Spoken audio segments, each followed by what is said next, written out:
Hey everybody, it's Mike Frieder here with On-Call Compliance Solutions, and I'm back with another compliance tip of the week. This week we're talking about DFARS, NIST SP 80171, and CMMC POAM. What is a plan of action with milestones?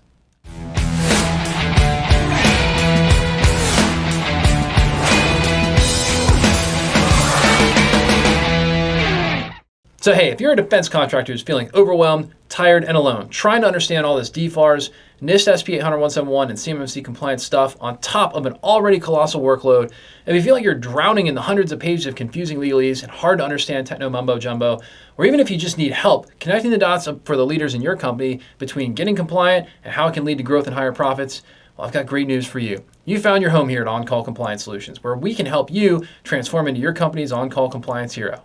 Let's jump into it.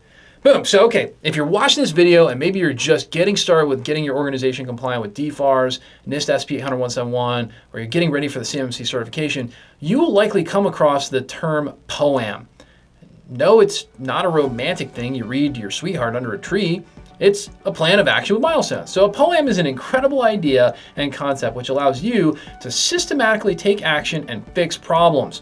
We actually use POAMs as a part of our normal business operations beyond compliance to make massive progress in our work and company every day. So first, POAM stands for, again, plan of action with, I don't know why there's not a W in it.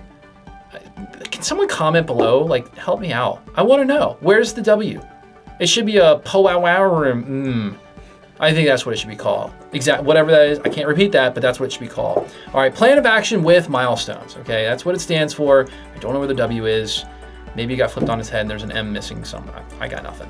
All right, so basically what's going to happen is, as you're going through the controls, you are going to come up with certain controls where you're not meeting the requirement at the current time. No problem. Now, in your system security plan, you're not going to list your deficiencies and gaps.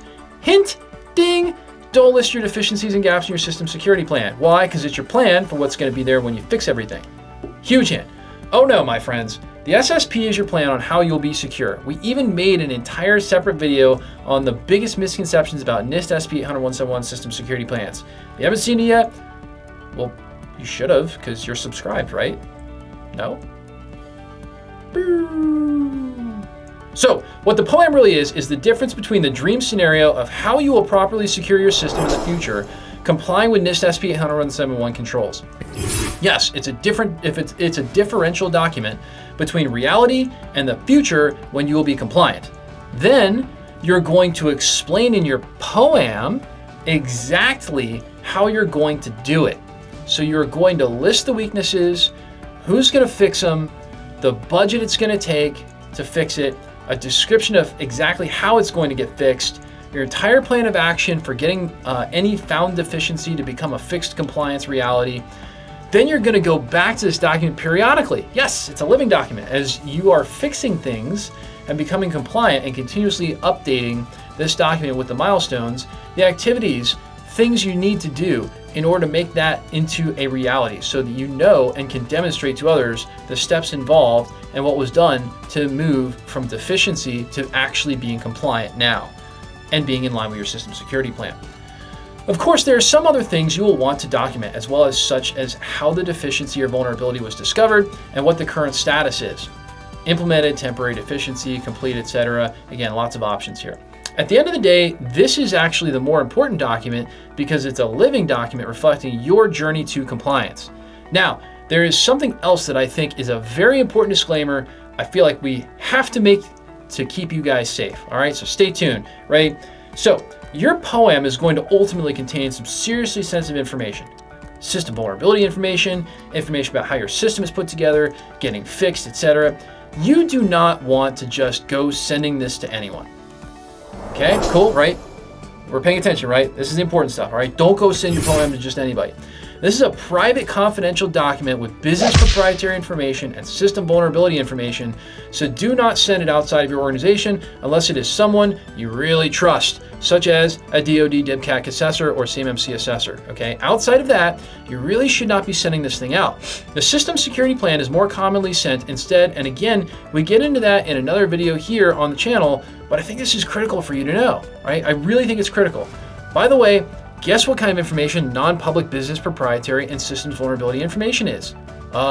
It's CUI. Hey, what a coincidence, right? Oh snap, yes. So we definitely need to keep this secure, 100%. All right, final thought on this.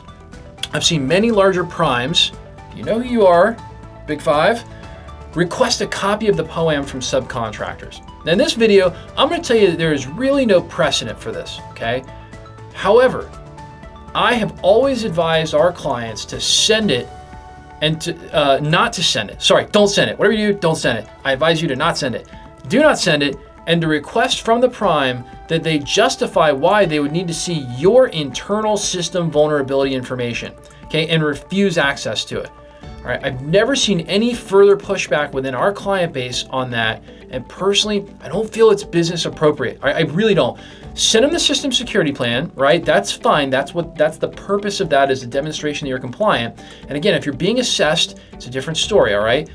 Being assessed, they're there to prove that you're doing all the things you should be doing, all right? And I'll tell you that even having been through medium level DIBCAC audits, still never got a request for the actual POAM during that time. It was an assessment of the system security plan. Again, if you're being assessed, different story, but why would you ever share this? Instead, the system security plan should be more than enough. Okay, of course, if you have specific questions, well, don't call us on call for nothing. We're here to help. And again, I'm not telling you not to do it. I'm just going to tell you that we advise not to do it. You can shape that up as much as you want. All right, now, hey, at On Call, we take defense contractors just like you who have had this DFARS, NIST, CMMC, ITAR, and EAR information security compliance stuff dropped in their laps like a seagull on a sunny day. And we teach you how to level up and be a proper on-call compliance hero for your company, eliminating gaps, gray areas, and getting this solved, all while showing you how to leverage compliance as your secret weapon to land more defense work with higher profit margins. Now that's what becoming an on-call compliance hero can do for you. If you're looking for more help getting compliant, our compliance experts are always on call for you. Visit cmmccompliancesecrets.com or check out the bio below for links to get help right now. Love the content we're putting out here for you. Help us out with a big thumbs up on that like button, or even better, smash the subscribe button to get the latest compliance content as soon as our compliance nerds roll it out.